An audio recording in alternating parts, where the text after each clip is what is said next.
राजा शिवी के अद्भुत बलिदान की कहानी। धार्मिक कहानियों में महाराज शिवी की कहानी बहुत ही प्रमुख है और बार बार सुनी जाने वाली कहानियों में से एक है।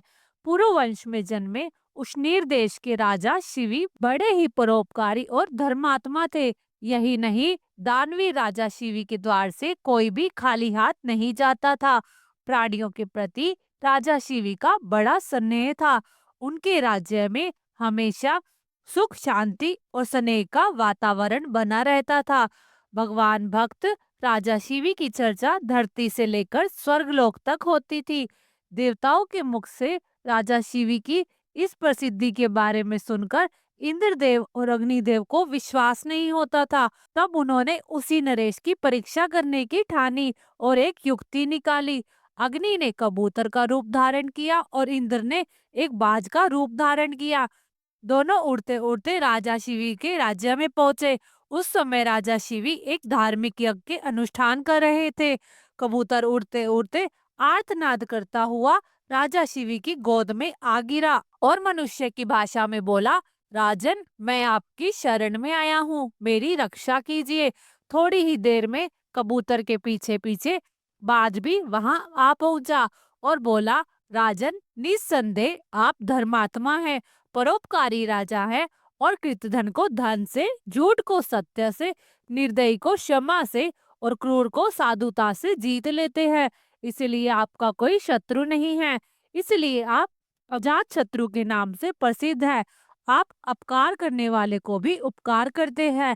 आप दोष खोजने वालों में भी गुण खोजते हैं। ऐसे महान राजा होकर भी आप यह क्या कर रहे हैं? मैं क्षुधा से व्याकुल होकर भोजन की तलाश में भटक रहा था। तभी संयोग से मुझे ये पक्षी मिला और आप इसे शरण दे रहे हैं।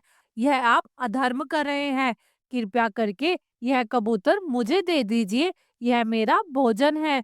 इतने में कबूतर बोला, राजा, शरणार्थी की प्राण की रक्षा करना आपका धर्म है, अतः आप इस बाज की बात को मत मानिए, यह दुष्ट बाज मुझे मार डालेगा।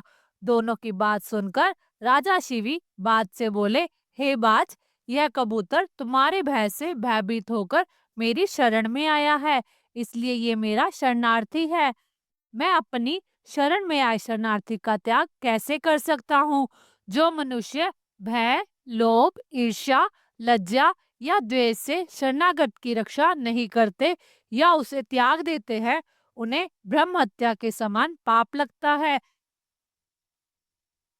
सभी जीवों को अपने प्राण प्रिय होते हैं। समर्थ और बुद्धिमान मनुष्य को चाहिए कि वो असमर्थ और मृत्यु व भय से भयभीत जीवों की रक्षा करे। इसलिए हे बाज, मृत्यु के भय से भयभीत यह कबूतर मैं तुझे नहीं दे सकता। इसके बदले तुम जो चाहे खाने का मांग सकते हो। मैं तुझे वह अभिष्ट वस्तु देने को तैयार हूँ।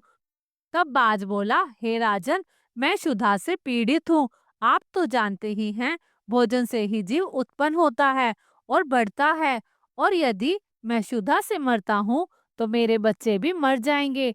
आपको एक कबूतर को बचाने से कई जीवों के प्राण जाने की संभावना है। हे राजन, आप ऐसे कैसे धर्म का अनुसरण कर रहे हैं जो अधर्म को जन्म देने वाला है? बुद्धिमान मनुष्य उसी धर्म का ही तो अनुसरण करते हैं जो दूसरे धर्म का हनन न करे। आप अपने विवेक के तराजू से तोलिए, जो धर्म आपको अभिष्ट हो वो मुझे बताए। राजा शिवी बोले, हे बाज, भय से व्याकुल हुए शरणार्थी की रक्षा करने से बड़ा कोई धर्म नहीं है। जो मनुष्य दया और करुणा से द्रवित होकर जीवों को अभयदान देता है, वह देह छूटने पर भी सभी प्रकार के भय से मुक्त हो जाता है।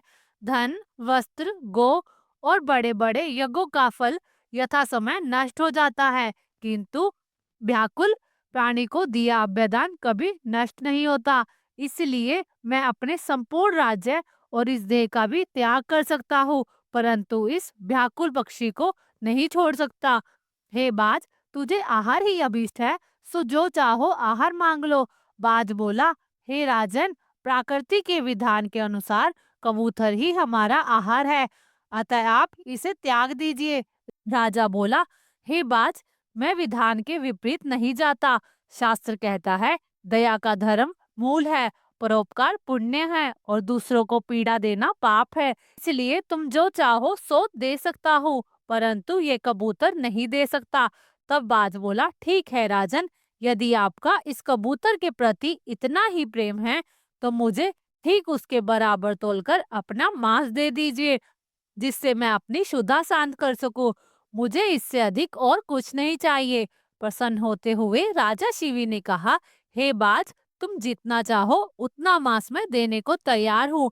यदि यह क्षण भंगुर दे धर्म के काम न आ सके तो इसका होना व्यर्थ है। यह कहकर राजा ने अपने एक दरबारी को एक तराजू लाने का आदेश दिया। दरबार में तराजू लाया गया। राजा ने तराजू के एक पलड़े पर कबूतर को रखा और एक चाकू से अपनी जांघ का एक टुकड़ा काटकर तराजू के दूसरे पलड़े पर रख दिया, लेकिन तराजू तनिक भी नहीं हिला। यह देखकर राजा ने एक टुकड़ा काटकर तराजू पर और रखा। उसके बाद भी मांस का टुकड़ा कबूतर के वजन से काफी कम था। उन्होंने धीरे धीरे करके अपने आधे शरीर का मांस निकालकर उस तराजू पर रख दिया।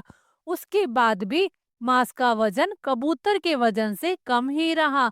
यह देखकर राजा शिवी बहुत निराश हुए। उन्होंने निश्चय किया कि अब कुछ भी हो जाए वह अपने वचन का मान रखते हुए कबूतर को ही बचाएंगे। यह सोचकर वह खुद ही तराजू के पलड़े पर बैठ गए। तराजू पर कबूतर का पलड़ा ऊपर आ गया। राजा ने बाज से कहा, तुम मेरे पूरे शरीर का मांस ले लो और कबूतर को छोड़ दो। और बोले, हे बाज, ये लो तुम्हारा आहार, तुम्हारे सामने बैठा हूँ। इतने में आकाश से पुष्पों की वर्षा होने लगी, मृदंग बजने लगे। स्वयं भगवान अपने भक्त के इस अपूर्व त्याग को देखकर प्रसन्न हो रहे थे। यह देखकर राजा शिवी विस्मय से सोचने लगे कि इन सब का कारण क्या हो सकता है। इतने में वह दोनों पक्षी अंतर्ध्यान हो गए और अपने असली रूप में प्रकट हो गए। इंद्र ने कहा, हे राजन, आपके जैसा धर्मपरायण और त्यागी मैंने कभी नहीं देखा। मैं इंद्र हूँ जो बाज बना था और ये अग्निदेव हैं जो कबूतर बने थे। हम दोनों तुम्हारे त्याग की परीक्षा लेने आए थे। हे राजन, ऐसे मनुष्य विरले ही होते हैं जो दूसरों के उपकार के लिए अपने प्राणों का भी मोह न करे। ऐसा मनुष्य उस लोक को जाता है जहाँ से फिर लौटना नहीं पड़ता। अपना पेट पालने के लिए तो पशु भी जीते हैं, किंतु अभिनंदनीय तो वही मनुष्य है जो दूसरों के हित के लिए जीता है। इतना कहकर इंद्र और अग्निदेव स्वर्ग को चले गए। राजा शिवी ने अपना यज्ञ पूरा किया और कई वर्षों तक पृथ्वी का राज्य भोगने के बाद परम पद को प्राप्त हुए। दोस्तों, राजा शिवी की कहानी से हमें सीख मिलती है कि इंसान को किसी भी हाल में दया और परोपकार का साथ नहीं छोड़ना चाहिए, क्योंकि जिसमें दया और परोपकार का वास करता है, भगवान भी सदैव उसकी मदद के लिए तैयार रहते हैं। दोस्तों, आपको राजा शिवी के त्याग की ये कहानी कैसी लगी? कमेंट करके जरूर बताएं और ऐसी ही कथा और कहानियां सुनने के लिए हमारे चैनल मेरे कान्हाजू को सब्सक्राइब जरूर करें और कमेंट में जय श्री कृष्णा, राधे राधे जरूर लिखें। धन्यवाद।